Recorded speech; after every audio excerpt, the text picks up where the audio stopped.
Live from the Nation Center, this is NTV at 1. My name is Ken Mijungu and I have a quick news update for you. Now, if schools reopen in September, then the national examination will be done in April of next year. That's the latest from the Minister of Education. Professor George Magoha is expected in Nakuru and Bridget Ngana is there waiting for his arrival. And this perhaps will be a good venue to explain the logic behind the opening and the exams and the whole reopening plan. Bridget now joins us live with a report from Nakuru. Bridget, I know the CS is expected in Nakuru, but he's already spoken about this in anticipation of the opening of the schools. And obviously this is something that you'd want to take with him. But what else is he likely to tell you in Nakuru? Well, Ken, just as you've mentioned, we've been waiting at the Nakuru Girls High School, and the CS was expected this morning at around 11 a.m. to just give a tour or have a tour of the school, because it is expected that by September this year the schools will reopen. So he was coming here to just kind of have a feel of the preparedness levels of this school. This is a girls' boarding school. Remember, earlier on when the COVID-19 broke into the country, the boarding schools had been set aside for isolation facilities, but right now there's preparations to change all that because the school calendar has been lagging behind, and they do expect that reopening will happen in September. And this morning, the CS Magoha, when he was addressing the Senate committee, said that there's a possibility that this year's national examinations, KCPE and KCSE, would likely take place next year up until April next year, 2021. So this also kind of casts doubt even in the proposed opening date of schools or the opening month of schools this coming September. We do hope that this conversation is going to also carry forward here in Nakuru County as we wait for him, but we also believe that when he made this statement earlier this morning at the Senate committee, it kind of also gave a view of the fate of the candidates who had been preparing to sit for their national examinations for the primary level and also the high school level, Ken. Bridget, it's a very interesting development. Let's see what happens when the CS comes to Nakuru, if at all. He'll be speaking to this again because he said it this morning. So that's in about 2 months and a half. The students, both pupils and students, will be back to school. Away from that, the Amnesty International Kenyan chapter is at this hour expected to address the gulf that exists between the judiciary and the executive. The International Commission of Jurists Kenya having already pronounced itself on the same. Olive Barrows is on location and now joins us also with a live report. Olive, what should we expect from this briefing, noting that ICJ has spoken and noting that this has completely divided the legal profession right in the middle? All right, Ken, actually, that briefing is just about to start. Irungu Horton and Rene Ngamau, who oversight Amnesty International Kenya, have actually just arrived on location. I don't know whether you can see them right behind me. The briefing is being set up, but according to the invite we received, we expect them to address the question of judicial independence and human rights in Kenya. Of course, judicial independence is informed by the tiff that is between the executive and the judiciary. Chief Justice David Maraga raising several pertinent issues with regard to the funding of the judiciary and the refusal by the executive to appoint 41 judges who were recommended by the Judicial Service Commission, saying some of them have integrity issues. But Maraga says the Judicial Service Commission, once it's made submitted those names to the executive has no choice but to rubber stamp those names. Of course, that is an issue of contention.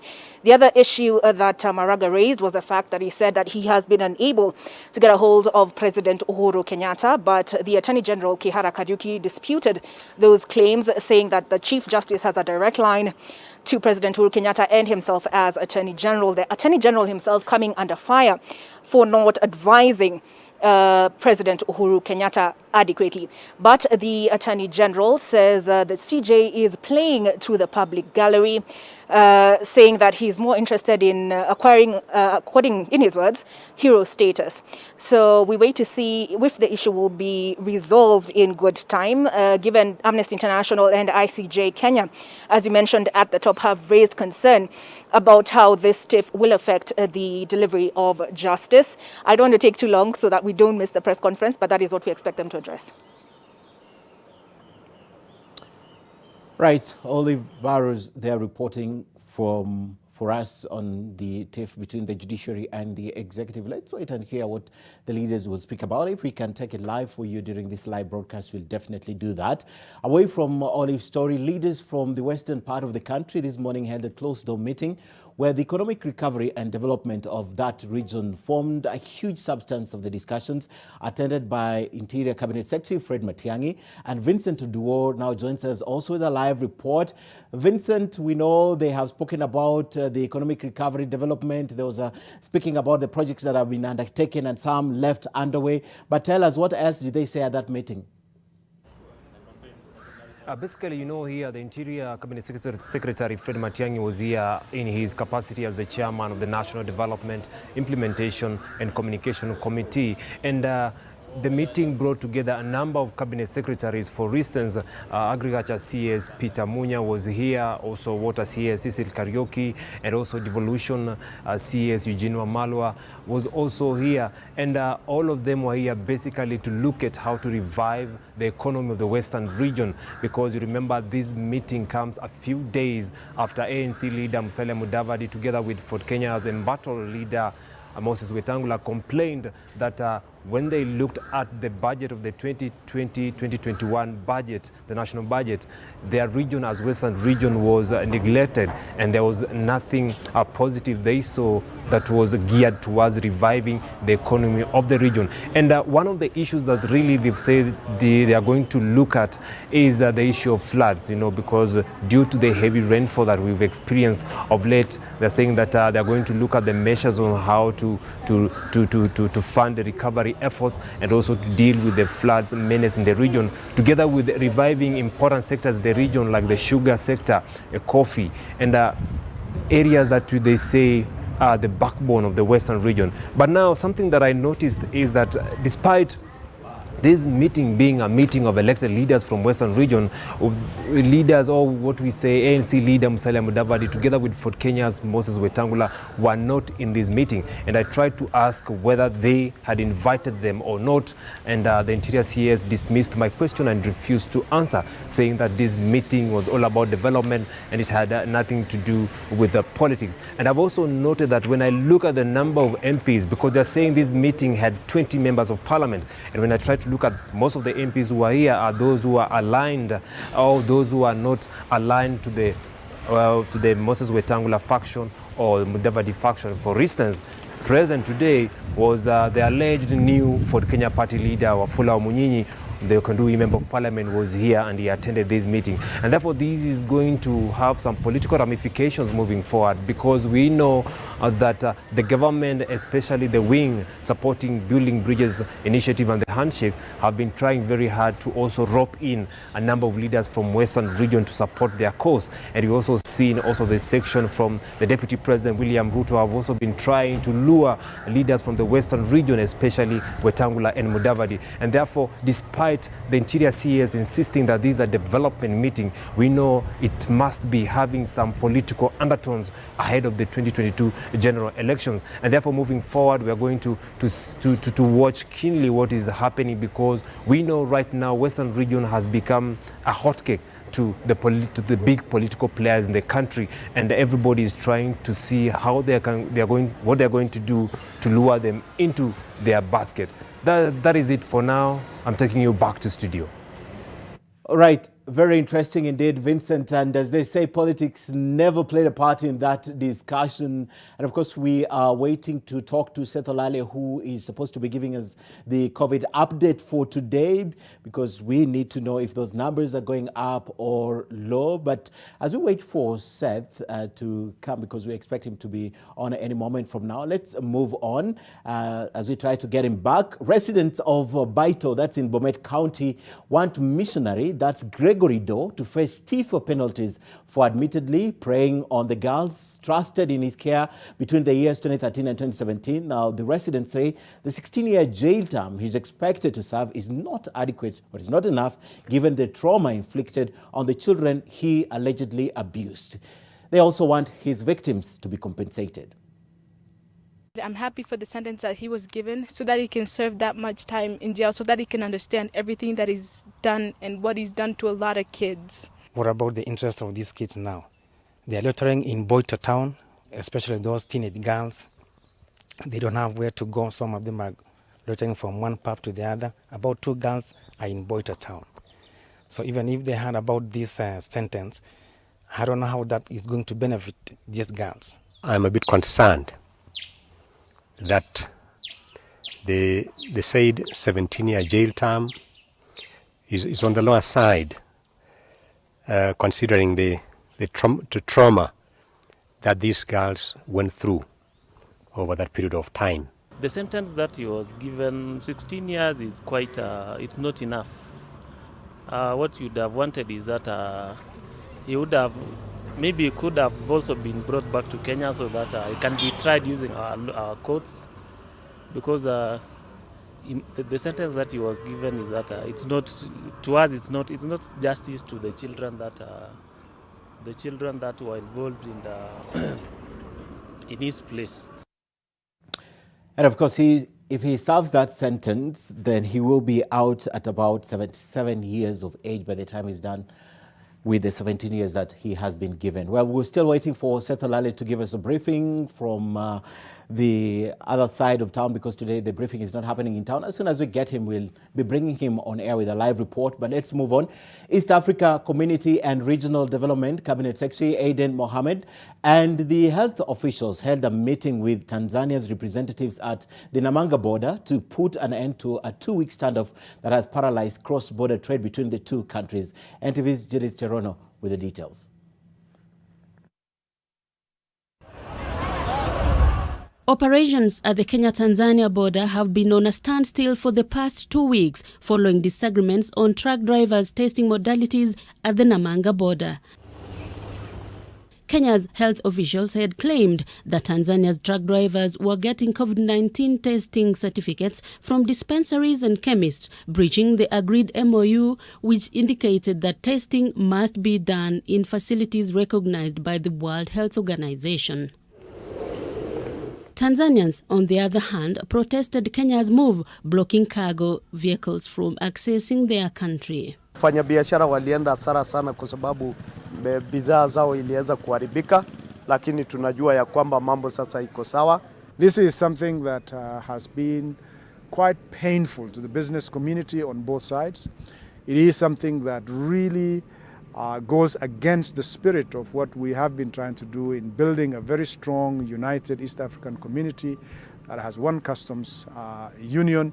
On Wednesday, East Africa's community CS Aden Mohamed said that the two countries had reached an agreement stating the move by Tanzanian authorities to allow truckers to be tested is a major economic breakthrough. So issues of test samples getting lost and people having delays and drivers getting frustrated hopefully will be behind us, and we want to make sure that everybody is aligned with a one government approach to deal with this crisis as we hopefully get out of it as quickly as possible. The truce is said to be the culmination of President Uhuru Kenyatta's talks with his Tanzania counterpart John Pombe Magufuli. Kenya has agreed to hasten the testing of the drivers at the border and results processed within 24 hours to safeguard farm produce from rotting. Truck drivers will be allowed to hold the COVID-19 free certificates for 14 days within ESC, since testing in every border point is proving to be inconvenient and too expensive. Judith Cherono, NTV. Well, first it was Kilifi, and now Mandera County is announcing that it has flattened the curve after 17 out of the 18 COVID-19 infected patients were discharged after testing negative twice. Now, the county, which was placed under lockdown alongside Nairobi and Mombasa, is also in the process of implementing the 300 patients bed unit capacity as directed by the national government as a mitigation towards prevention of further spread of the virus. NTV's Seth Olale now joins us live from the county of Mandera town and also reports that there is a political announcement from the area leader. Seth, it's a busy day for you in that border town, but let's start with the COVID-19 assessment in that town. Is it true that 17 out of the 18 that were tested positive are now negative? Indeed, Ken, that's true. And they're also saying that the one patient remaining is in stable condition, having tested negative once. They're just waiting for the second mandatory test for him to be cleared, and even to get us going in terms of the COVID-19 assessment in this particular border point. It is a frontier county, having bordered Somalia and Ethiopia, and it, as you said, it is under lockdown, but that may soon end. Due to the reports that you are now hearing that the curve has been flattened. But right now, I just want to be joined by the Governor, Ali Roba.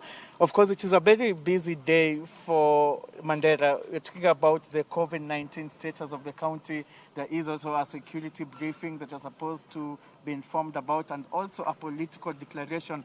But first things first, let's start with the COVID assessment. It is good news for residents here. Actually, out of 18, just one patient remaining in isolation.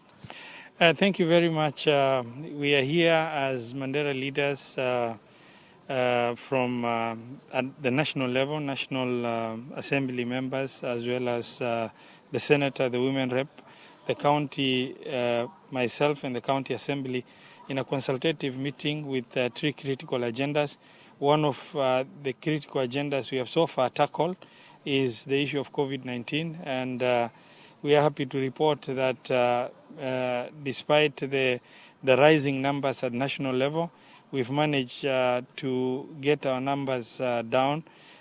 We have, from the beginning of April, when we had our first index cases, we had 18 cases, out of which 17 have fully recovered and discharged.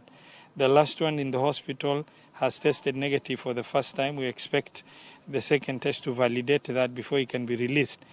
That this is very good progress as far as we are concerned, but it is not yet time to celebrate, because if you look at the national trend of events and looking at rising numbers, and because of the discipline and control issue, the lockdown has not solidly worked. People are still moving from place to place between counties. And because of that, we expect that the risk factor is still higher in terms of infections getting beyond where it is. We'll continue with the effort while we celebrate the achievements so far.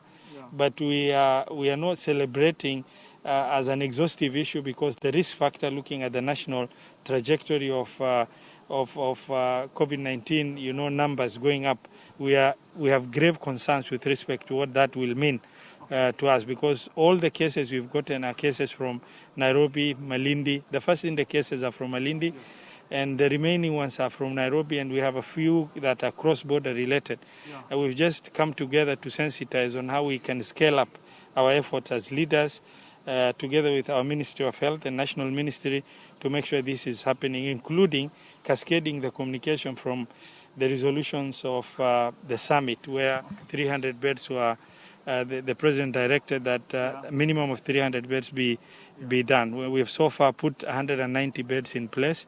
Yeah. After that communication, we expect to have the remaining 110. And Governor, sorry to shut you short, I'm being told by the director to hand over back to Nairobi. But before I do that, just in anticipation, you're about to make a major political declaration as governor and as leaders of Mandera County. Just to preempt, I know that meeting was ongoing before I made you come here, but just tell us what to expect. No, what to expect will be arrived at after we have consulted, broadly and arrived at that. But there is a position of default that has been in existence. I mean, in 2013, Mandera voted 98% of the vote cast for the President Uhuru Kenyatta. In 2017, we had 93% of the vote cast for President Uhuru Kenyatta. The default position of expectation will be continuing with the same trajectory as it is, and supporting the partnership between the President and other stakeholders, including the handshake, BBI, and other programs. But you did meet Raila Odinga a few days back, yeah? Yes, I did, and with the partnership between President Uhuru Kenyatta and Raila Odinga, my partnership was by default given. So we will only continue with our consultation to extend further what the president has already initiated, and that is the program that we're working on. Thank you very much. Thank you so much, Ali Robert, the governor of Mandera County. Like I told you, 3 issues big today here in Mandera County: COVID-19 assessment, security, and political way forward. And he just said it that they're going to support President Uhuru Kenyatta's development agenda going forward. But what we know is that Ali Roba, who actually was, should I use that term very cautiously, was a very ardent supporter of Deputy President William Ruto, a very strong ally. But having met Raila Odinga, maybe things have changed. But of course, I'll give you a full briefing in our subsequent bulletin. Ken, Mijungu in studio.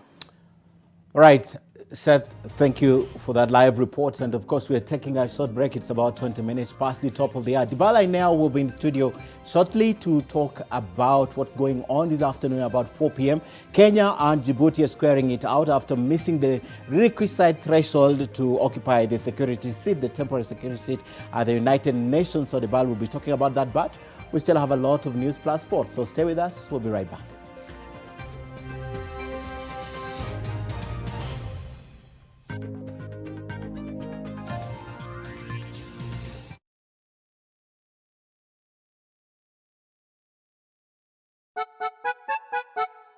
Sonadol Extra imetengenezwa kwa njia spesheli kupambana haraka na maumivu ya kichwa, mwili na hata meno.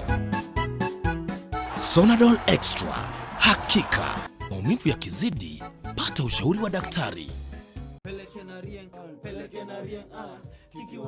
Oya cheki, kuna vile sasa muziki manze, kuna vile inajipa manze, yani na cheki haimaanishi tu tunajibamba, yani very regular. Kitu ya muhimu kwanza ni kujua hali yako ya status ya HIV. Kwa hapa hivi tuwapeleke na Rieng, tujue venye manzi tutasaidiana, si kama vijana. Na kama unaogopa kwenda pale hivi kwa clinic, unaweza pitia pale hivi kwa chemist ya mtaa, uitishe a self test kit na wanauza 500 bob only. Unajitestia tu mtaani, unajua hali yako. Manze na ukiweza patikana nayo, yani uko positive manze, usiogope. Kuna madawa yani jo, kuna counseling manze, unaweza kula fit yani, alafu unaweza piga bado ma exercise kiasi hivi. Na kama nyewe manze ukiweza patikana yani hauna manze, usiasi tu unaenda kutafuta tena. Cheki. Ukiweza abstain. Lakini maji yakizidi unga, wrap it before you tap it. La bila gloves haiwezi.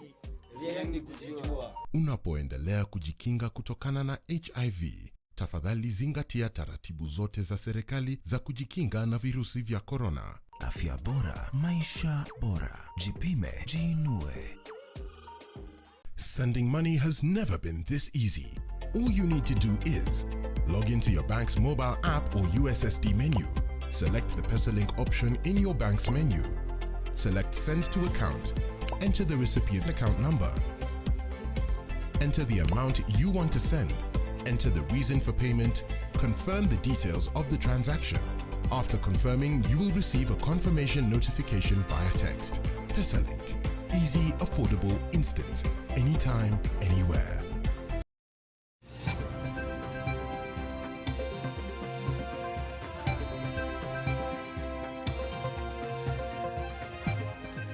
And we are back with NTV at 1. Now, Kenya will this afternoon battle it out with its fiercest rival, that's Djibouti, to secure the non-permanent seat at the United Nations Security Council after failing to secure the requisite 2/3 majority of eligible UN member states.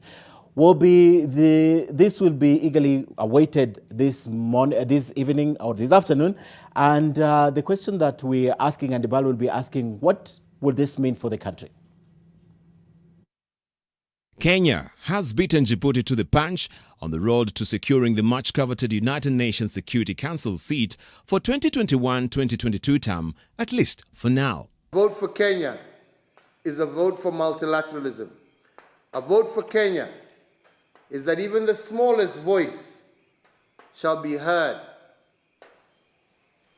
as the largest and most powerful voice. After much pitching, lobbying and shuttle diplomacy by President Uhuru Kenyatta, Kenya managed to garner 113 votes against Djibouti's 78, which is way too shy of at least 2/3 of the eligible UN member states to be declared a winner.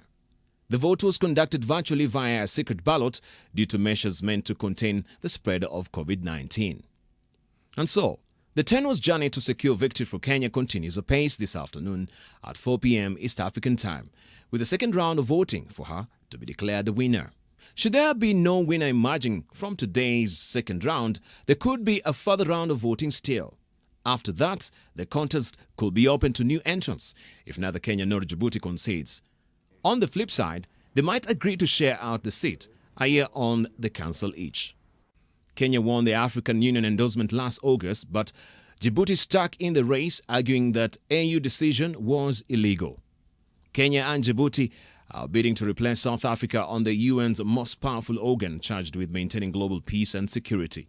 Its decisions, by law, must be obeyed by all UN member states, giving its prestige and power. Will today's vote move the needle a jot? Let's wait and see.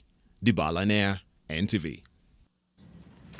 Yes, indeed, it's a wait-and-see game this afternoon. All eyes will be, of course, focused on the UN Security Council voting that will be happening today. And, of course, we know the outcome of yesterday, where we stand at 113 against 78, that is Djibouti's. But we know there's also a cloud that has been hanging over this particular seat, especially where Kenya and Djibouti is concerned, because Djibouti also has been complaining of the endorsement by the African Union. We want to put this into perspective. And, of course, if Kenya wins, what does it portend for the country? And why are we really gagging for this particular seat at the UN Security Council? I'm joined now by Dr. Hassan Kanenje, who is the director at the Horn Institute, to tell us more about what he thinks of today's outcome in the afternoon. Good to see you, sir. Thank you for having me. Fantastic. Right, so just to go to the meat of the matter, we know that African Union endorsed Kenya, but also Djibouti has been complaining about the entire process that African Union did an illegality. From your own assessment, do you think it was an illegality? I think what Djibouti did is to buck the tradition, because often whichever the candidate is endorsed by the African Union especially, which is Kenya in this case, all countries within the continent support that.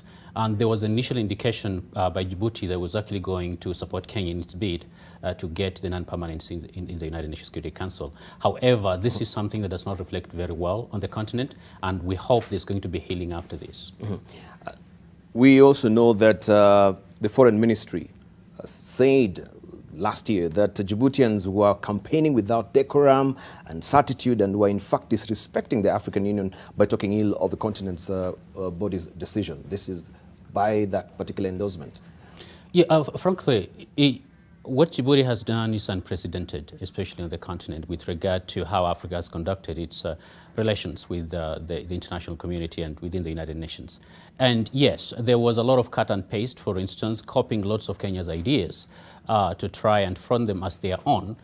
However, we also understand that certain other interests, and we also know that Djibouti had some reciprocal commitments from some countries, and perhaps that gave them confidence to think they may have a chance on the Security Council as it stands today. So if Kenya really garners this particular seat, what does it portend for the country? I think it's important to understand that despite certain misgivings and challenges that the country faces, Kenya is a very important country on the continent that is respected internationally.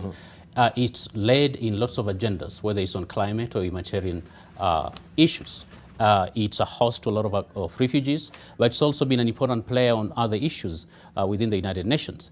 And therefore, in the light of certain things that Kenya has an influence and has a say in, getting that seat, which is prestigious, while it may not have the veto power, it may have a say on the agenda setting within the National Security Council, which is going to be very important in Kenya's need to advance its own interests, both nationally and regionally.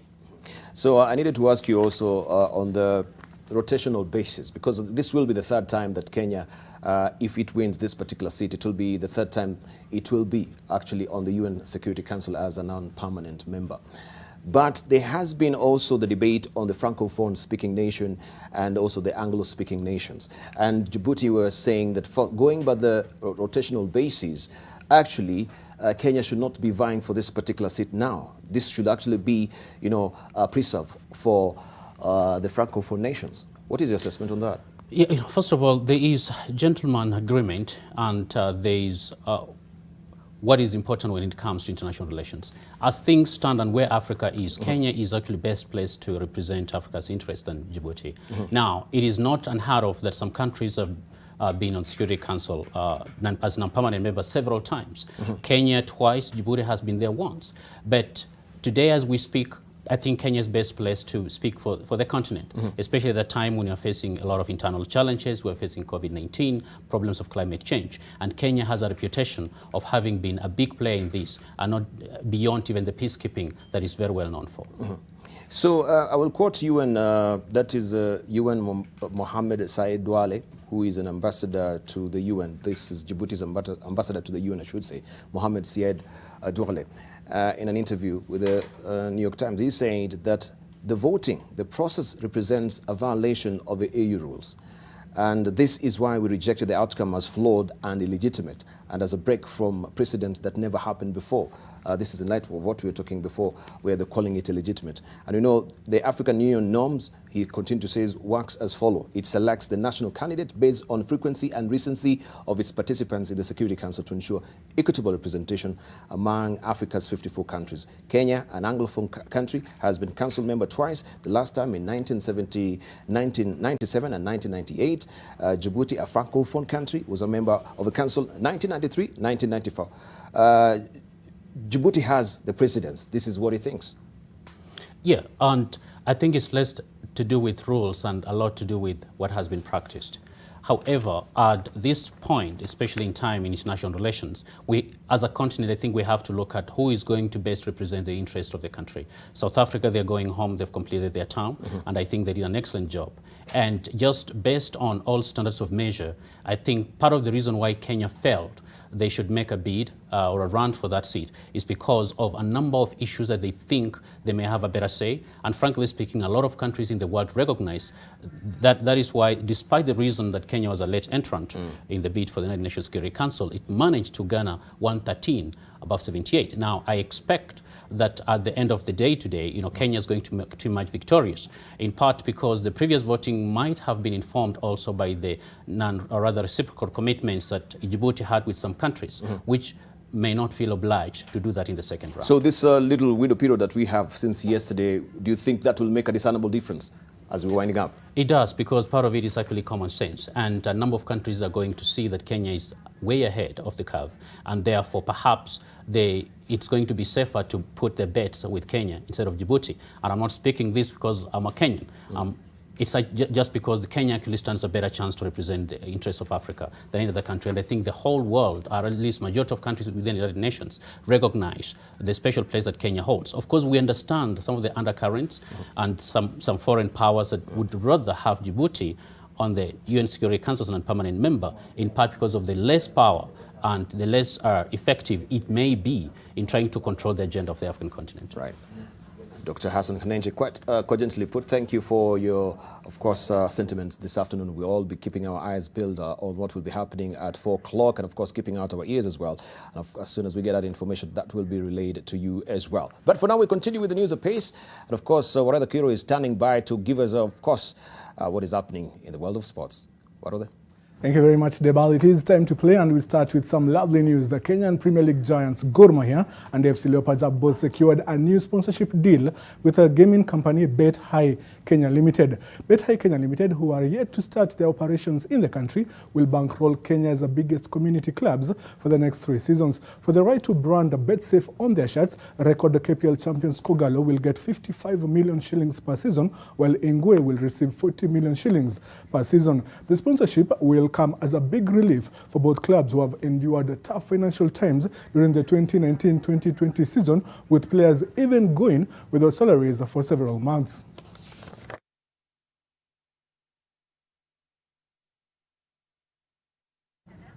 And it's back. After a 100 days break due to the coronavirus pandemic, the English Premier League returned last night with Manchester City thrashing Arsenal 3-0 behind closed doors at the Etihad Stadium. The result means Liverpool cannot